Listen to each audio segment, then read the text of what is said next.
करते हैं अपना व्यवसाय, तो एक आयु के बाद रिटायरमेंट ले लेते हैं ना। कोई नौकरी भी करते हैं तो उनका रिटायरमेंट का एक एज होता है, कितना 58-60 वर्ष, ऐसा ही ना। तो 58 वर्ष में 60 वर्ष में रिटायरमेंट हो जाता है उनका।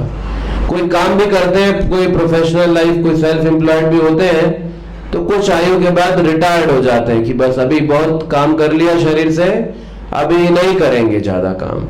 लेकिन देखिए कितनी अद्भुत बात है, सब स्वामी जो है शरीर जब बूढ़ा हो जाता है तो अपने सेवक को रिटायर कर देते हैं कि अभी आप ज्यादा काम नहीं कर सकते हमारे लिए, 60 साल के हो गए, जब तक जवान थे आपके शरीर में शक्ति थी, कुछ काम करते थे, बुद्धि चलती थी, तो ठीक है आप आते थे, हम आपको पैसे देते थे, आप हमारे लिए काम करते थे। लेकिन अभी आपका शरीर में शक्ति नहीं रही, काम नहीं कर पाते हैं, तो अब आपको रिटायरमेंट, अभी आप पेंशन लीजिए और जाइए अपने घर, अभी काम पे नहीं आना। तो रिटायर कर दिया जाता है व्यक्ति को। लेकिन कितनी अद्भुत बात है, ये जो काम का स्वामी है ये हमको कभी रिटायर नहीं करता।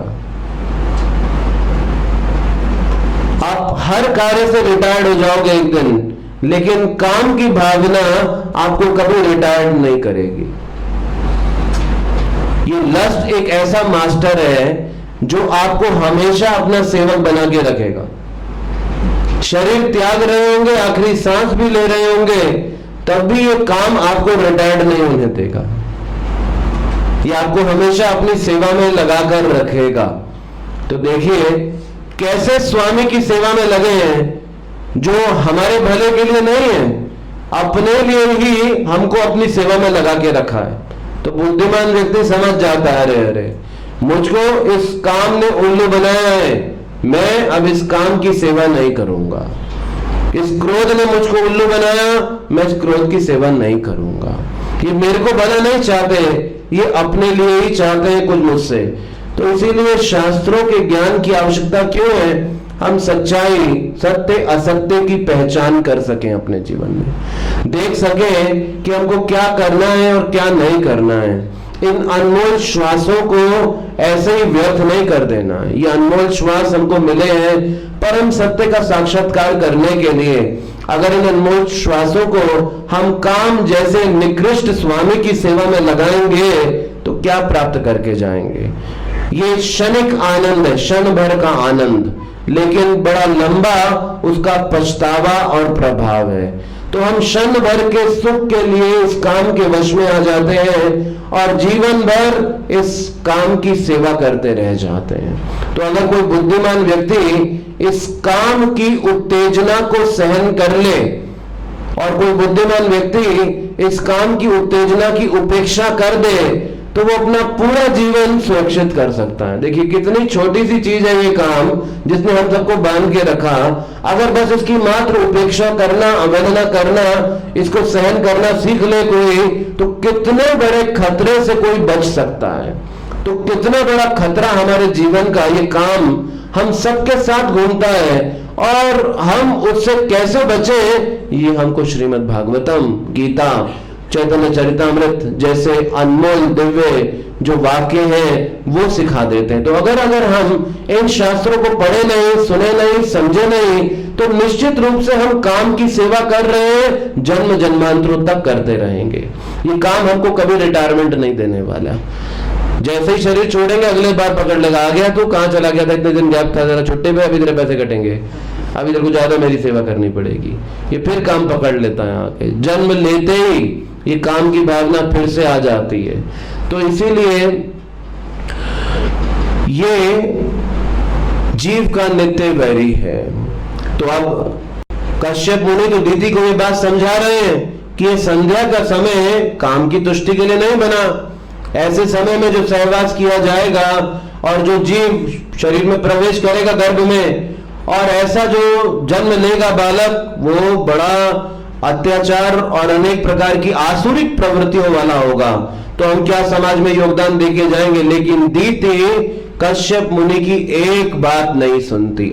ज्ञान एतेना, ये काम की भावना अंधा बना देती है हमको। व्यक्ति अपनी हानि को लाभ समझता है और अपने लाभ को अपनी हानि समझता है। तो ये काम की भावना है। इसीलिए इससे बाहर आने के लिए हमें परम भगवान के चरणों का आश्रय चाहिए।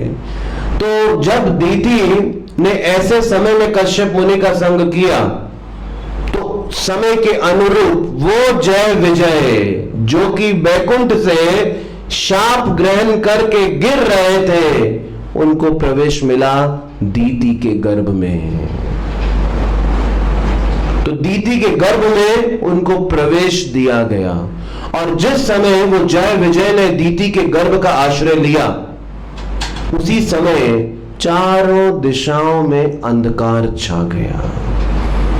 देवी देवता संदेह करने लगे कि ये इतना अंधकार चार दिशा में कैसे आ गया, क्योंकि जय विजय जैसे जो पापी जीव थे, यानी शापित जीव थे, उन्होंने दीति के गर्भ का आश्रय लिया था।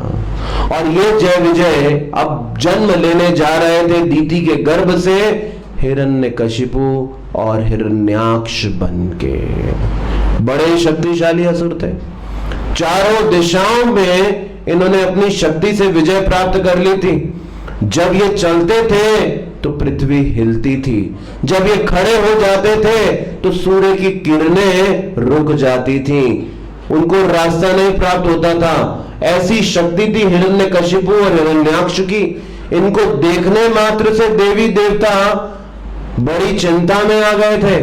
और हिरण्यकशिपु जो कि बड़ा था, उसने अपने भाई हिरण्याक्ष को बोला, जाओ तुम 14 भुवनों में जाकर अपनी सत्ता को स्थापित कर दो, सबको पराजित कर दो। और हिरण्याक्ष जो था गदा युद्ध में बड़ा बलशाली था, बड़ी निपुणता थी, तो अपने गदा को लेके 14 भुवनों में चारों दिशाओं में घूमने लगा और सीधा सबसे पहले पहुंचा इंद्र की राजधानी अमरावती में। और जब पहुंचा तो देखा इंद्र का आसन खाली पड़ा है। इंद्र पहले ही भाग गया हिरण्याक्ष को आता हुआ देख के। हिरण्याक्ष को लगा अरे मजा ही नहीं आया, मार के भगाता तो कैसा आनंद आता, पहले ही भाग गया मुझे देख के। जहां जहां हिरण्याक्ष गया उसको खाली राज्य प्राप्त हुए, क्योंकि हिरण्याक्ष का नाम सुनने मात्र से कि हिरण्याक्ष आ गया सब भाग जाते थे। देवी देवता अपने राज्य, अपने सिंहासनों को छोड़ के भाग रहे थे, अपनी सत्ताओं को छोड़कर भाग रहे थे। तो हिरण्याक्ष की को संतुष्टि नहीं मिल रही थी। बोलो कोई झगड़ा ही नहीं कर रहा मेरे साथ, कोई युद्ध नहीं हो रहा, ऐसे बस दिए जा रहे हैं मुझे सभी के सभी अपना राज्य, तो कुछ आनंद ही नहीं आ रहा है। तो हिरण्याक्ष ने सब जगह विजय पाने के बाद सोचा क्या करूं, अभी युद्ध तो एक भी नहीं हुआ। तो हिरण्याक्ष समुद्र में डुबकी लगाया, और समुद्र में डुबकी लगा के क्या करा उसने, विभावरी में पहुंचा। विभावरी वरुण देव की राजधानी। तो वरुण देव जो कि समुद्र के राजा हैं, उनकी राजधानी विभावरी में पहुंच गया। और विभावरी में जाने के बाद वरुण देव के सामने जाके लेट गया और कहता है, वरुण देव मुझे भिक्षा दीजिए, मुझे भिक्षा दीजिए, मुझे भिक्षा दीजिए, मुझे भिक्षा दीजिए। वरुण देव बड़े हैरान हुए, आज कौन आ गया, बार बार भिक्षा भिक्षा भिक्षा मांगे जा रहा है। बोला क्या भिक्षा चाहिए, मैं चाहता हूं आपसे युद्ध करने की भिक्षा दीजिए। वरुण देव सोचे अरे कैसा मूर्ख आ गया, ये क्या मांग रहा है भिक्षा में, मुझसे युद्ध करना चाहता है। तो वरुण देव बोले तुम मेरा मजाक उड़ाने आए हो, क्योंकि वरुण देव काफी बूढ़े हो चुके थे। बोले तुम मेरा मजाक उड़ाने आए हो, तुम जानते नहीं जब से वृद्धावस्था आई है मैं तो किसी के साथ युद्ध ही नहीं कर पाता हूं, और मैं तो किसी के साथ किसी को चुनौती ही नहीं दे पाता हूं, तो मैं कैसे युद्ध करूंगा तुम्हारे साथ, तुम मेरा जरूर मजाक उड़ाने के लिए आए हो ऐसी आयु में। और वरुण देव कहते हैं अगर तुम किसी के साथ युद्ध का आनंद लेना चाहते हो तो जाओ गर्भोदक सागर में जाओ, और गर्भोदक सागर में वरादेव का निवास है, और वो वरादेव का जो युद्ध का आनंद मिलेगा, ऐसा युद्ध का आनंद तुमने अपने जीवन में कहीं नहीं लिया होगा। जाओ और उधर जाकर तुम युद्ध करो।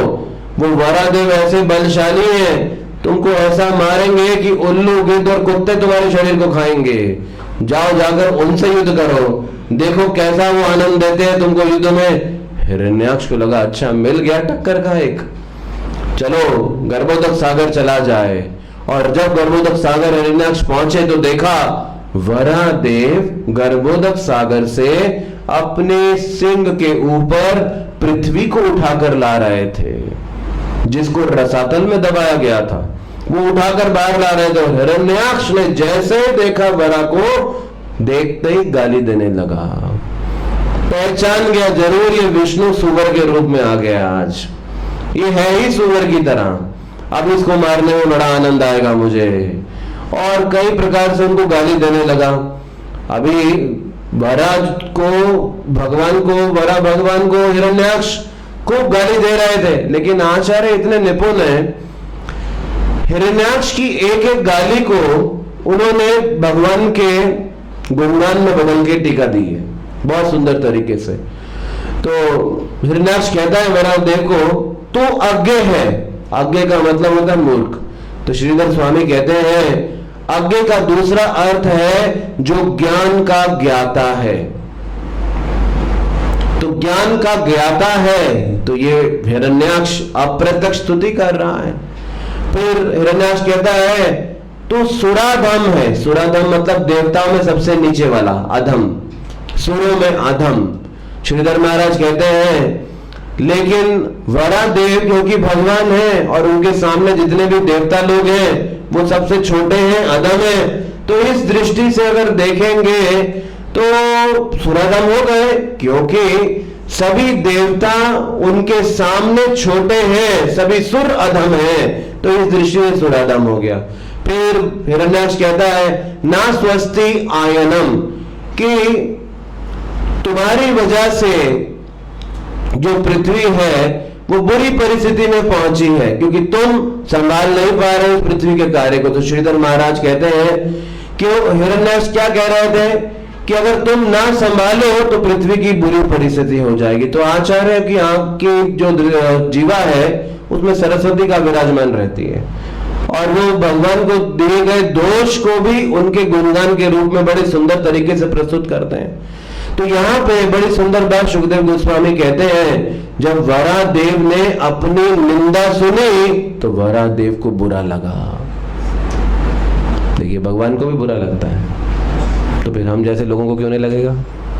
कोई अगर हमको बुरा बोलता है तो हमको बुरा लगता है, गलत नहीं है, परंपरा में है, सबके स्रोत भगवान है।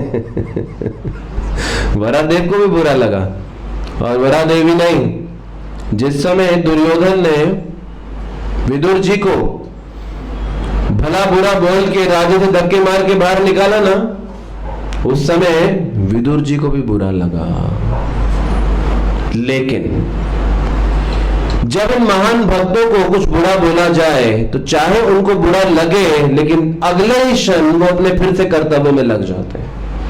अब कोई हमको बुरा बोले तो हम क्या उसी को सोचते रहते हैं, हाय मुझको ऐसा बोला, ऐसा बोला, ऐसा बोला, ऐसा बोला, बस, और अपने कर्तव्यों की पूरी अवहेलना कर देते हैं। ये अंतर है हम में और उन मुक्त जीवों के अंदर। तो उनको बुरा बोला जाए तो चाहे वो पिंच करता है, लेकिन वो उसको माइंड नहीं करते, वो अपनी ड्यूटीज फिर भी करते रहते हैं।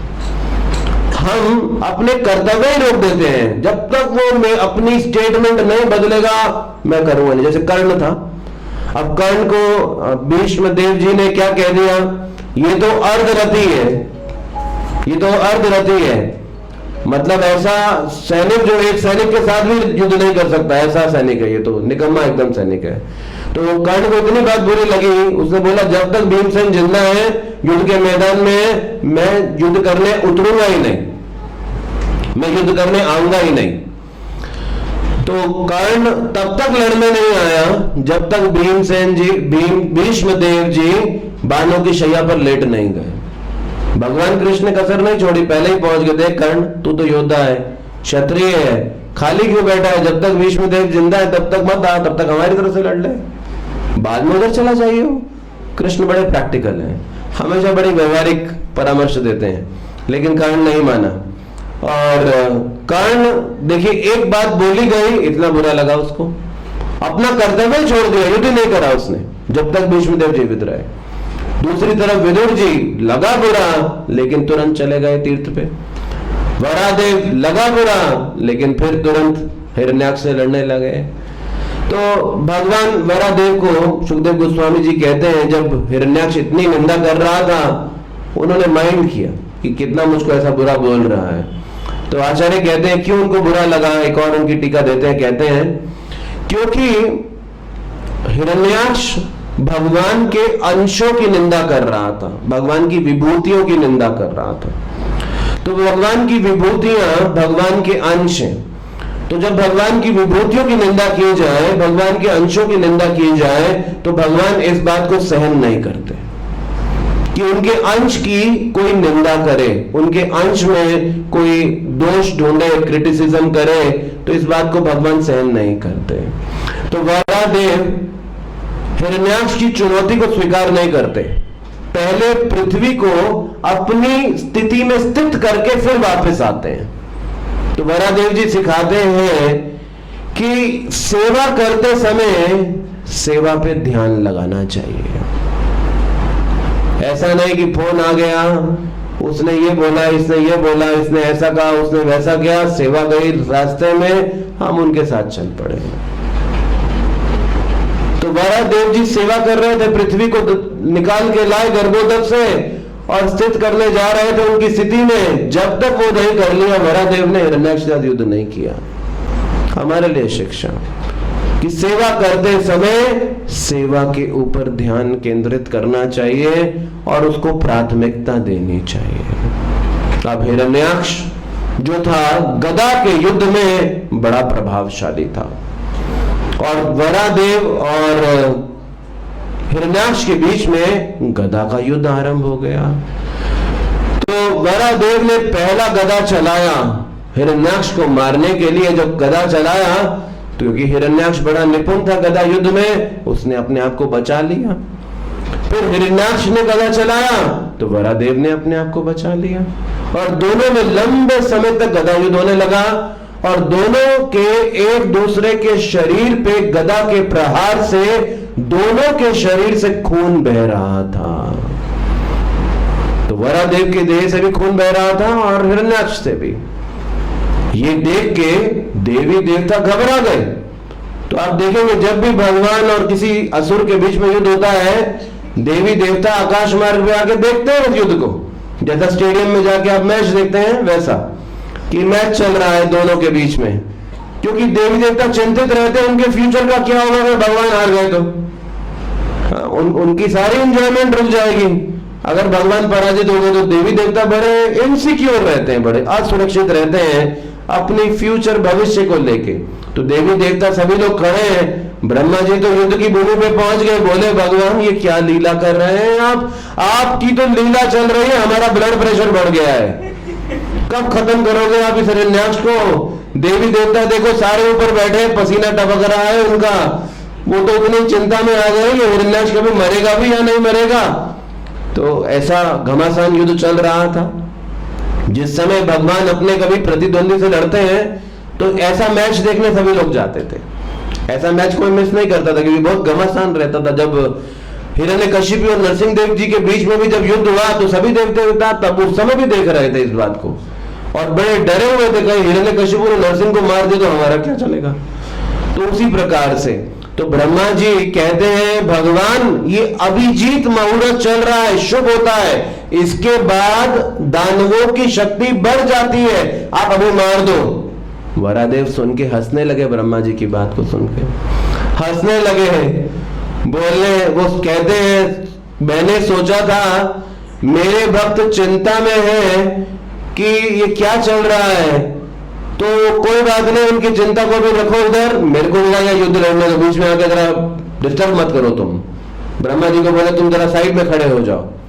तो भगवान वरादेव ने फिर अपना गदा उठाकर हिरण्यकशिपु के चिन्ह के ऊपर मारा, लेकिन हिरण्यकशिपु बच गया और वरादेव का गदा दूर जाकर गिरा। अब निहत्ते खड़े हैं वरादेव और हिरण्याक्ष के हाथ में गदा था। तो हिरण्याक्ष कहता है ऐसे नहीं लड़ेंगे। गया वरादेव का गदा उठाया और हाथ में खड़ा, ये लो लड़ो। कहता है ऐसे नहीं मारूंगा तुमको मैं, ये लो गदा लो अपना पकड़ो और फिर से जो युद्ध शुरू होगा। अभी जब गदा उड़ के दूर गिरा, देवी देवताओं के तो माथे पे चिंता की रेखाएं आ गई, अरे ये तो गया, गदा भी गया, अब वरादेव का क्या होगा, अभी क्या होने जा रहा है। तो इस प्रकार से फिर उसके बाद वरादेव ने अपने पैर से गदा उठा के हिरण्यकशिपु की ओर मारा, और हिरण्यकशिपु का जो गदा था वो दूर जाके गिरा। तो दूर जाके गिरा तो वरादेव कहते जा उठा के ले आ, जा उठा के लेकर आ, फिर लड़ेंगे। तो बड़ा शर्मिंदा होके हिरण्याक्ष गया और अपना गदा उठा के लेकर आया।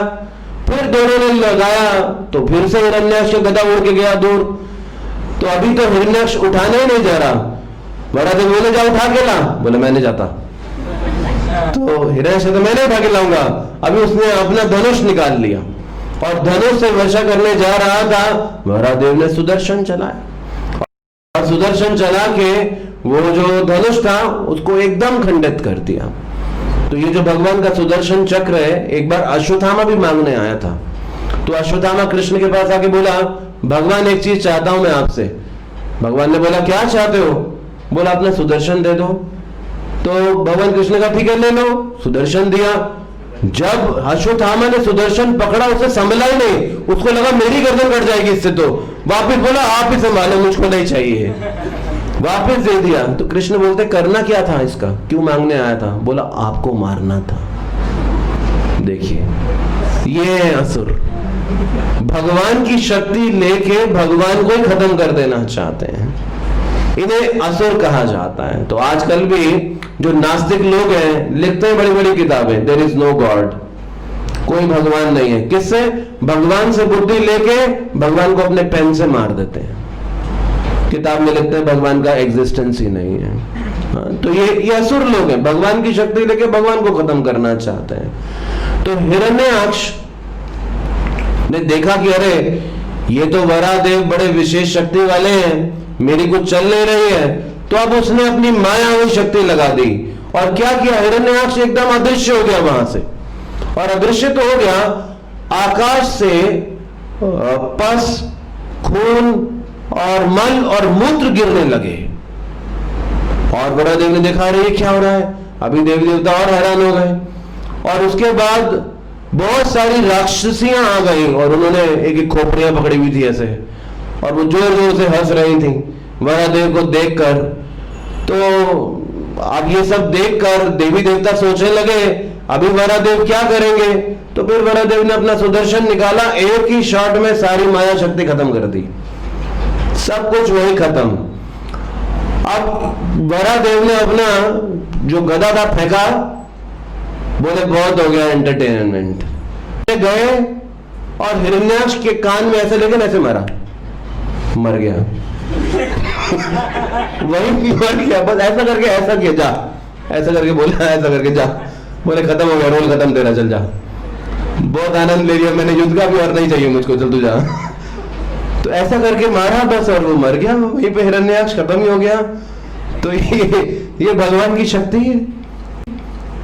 तो भगवान बड़े अद्भुत है, और वो किसी भी अवतार में आए और कैसे भी रूप में आए, किसी भी प्रकार की लीला को करें, तो देवी देवता जैसे लोग भी उनकी लीलाओं को देख के भ्रमित हो जाते हैं, वो भी भगवान को नहीं समझ पाते। और देखिए कैसी तुलना है प्रहलाद महाराज की, कि देवी देवता भ्रमित हो रहे थे भगवान की लीला को देख के, लेकिन प्रहलाद महाराज एक बार भी डरे नहीं नरसिंह देव को देख के। प्रहलाद महाराज एक बार भी भयभीत नहीं हुए। आप सोच के देखिए, जहां पे ब्रह्मा, लक्ष्मी जैसे बड़े बड़े देव भयभीत थे, लेकिन 5 वर्ष का बालक प्रहलाद भगवान नरसिंह देव से प्रेम कर रहा था, उनके विभत्स रूप को देखकर एक बार भी डर नहीं रहा था। ये प्रहलाद महाराज की भक्ति का परिचय देता है कि कैसी अद्भुत भक्ति थी प्रहलाद महाराज में, कैसी अद्भुत शक्ति थी प्रहलाद महाराज में, कि हिरण्याक्ष, हिरण्यकशिपु जैसे बड़े बड़े दानव, इतने शक्तिशाली महान, कंट्रोल नहीं कर पाए भगवान को। जब जब उन्होंने कंट्रोल करने की कोशिश की, वो फेल हो गए। और वो भगवान प्रहलाद जैसे 5 साल के बच्चे से कंट्रोल हो गए। वो भगवान यशोदा माता से कंट्रोल हो गए। और ऐसे बड़े बड़े असुर, अद्भुत शक्ति, वो भगवान को नियंत्रित नहीं कर पाए। आता है कि जिस समय हिरण्याक्ष ने वरादेव को अपने आलिंगन में मारने की कोशिश की, उसने इतनी लंबी भुजाएं करके वरादेव को अपने अंदर ले लिया, और जब लिया तो देखा वरादेव बाहर थे। 2 बार ऐसा किया और दोनों बार वरादेव बाहर थे। वो समझ नहीं पा रहा, मैंने गलत डायरेक्शन में ऐसे किया था, एक बाहर कैसे हो गए, अभी तो अंदर आ गए थे, इससे ये बाहर कैसे चले गए। तो बड़े बड़े असुर भी भगवान को कंट्रोल नहीं कर सकते, लेकिन भगवान अपने भक्त के माध्यम से कंट्रोल हो जाते हैं। और वो भक्त क्यों विशेष है? क्योंकि उसमें भगवान की शुद्ध भक्ति है। तो एक भक्त से भगवान नियंत्रित क्यों होते हैं? एक भक्त इतना विशेष क्यों है? क्योंकि उसके अंदर भगवान के लिए शुद्ध भक्ति है। और वो शुद्ध भक्ति इतनी आकर्षक है कि परम वैभवमान, परम असीम शक्ति वाले भगवान को भी नियंत्रित कर डालती है। वो भक्ति इतनी विशेष है। और उस भक्ति को पाने के लिए ये एकादशी की तिथि है। इसीलिए क्या कहा गया है एकादशी को? माधव तिथि भक्ति जननी।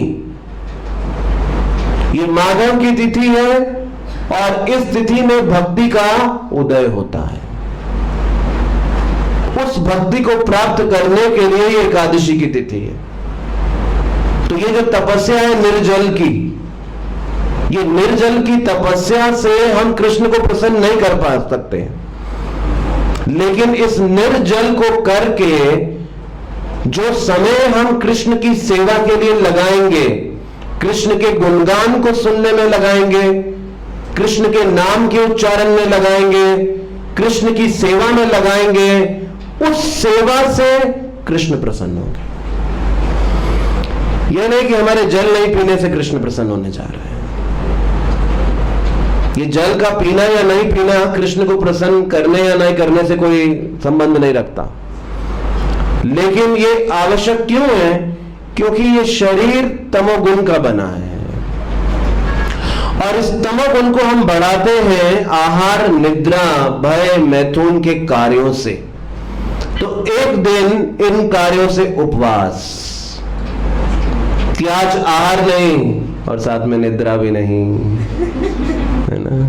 तो आहार नहीं और निद्रा भी नहीं, इसलिए पारण का समय भी लेट आ गया है। एक और परीक्षा तो आहार निद्रा से उपवास किस लिए? ताकि उपवास कृष्ण के समीप वास करें। आहार निद्रा को त्याग के उपवास कृष्ण के समीप वास करें, ताकि इस भक्ति का उदय हो। और वो भक्ति कृष्ण को आकर्षित करती है, और उन कृष्ण को जो इतनी अद्भुत शक्तियों को धारण करने वाले हैं। तो आप देखिए ऐसी अद्भुत शक्तियां भगवान के पास, क्या उनको आकर्षित करेगा? लेकिन वो भक्ति भगवान को आकर्षित करती है। और ऐसे वाक्य भगवान 4 कुमारों को प्रसन्नता पूर्वक कह रहे हैं कि मेरे भक्तों की चरणों की सेवा से मेरे चरण शक्तिशाली।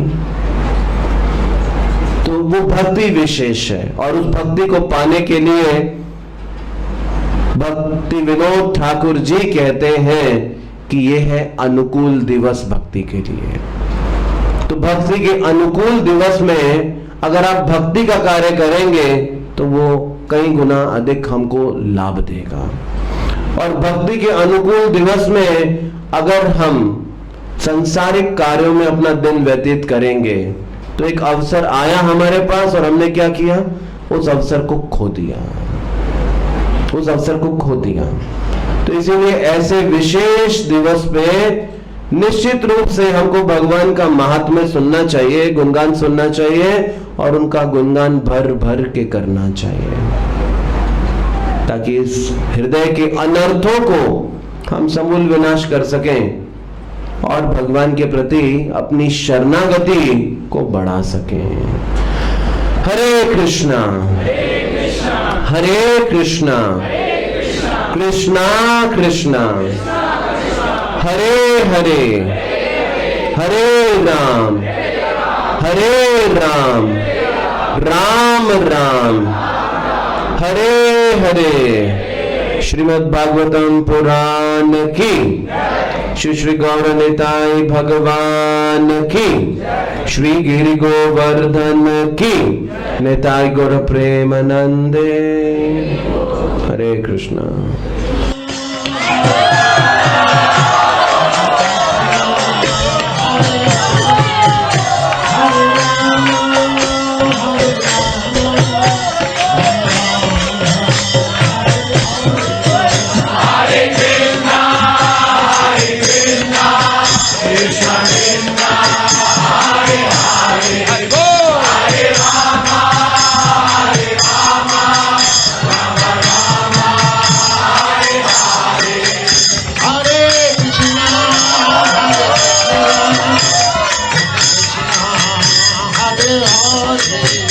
Hare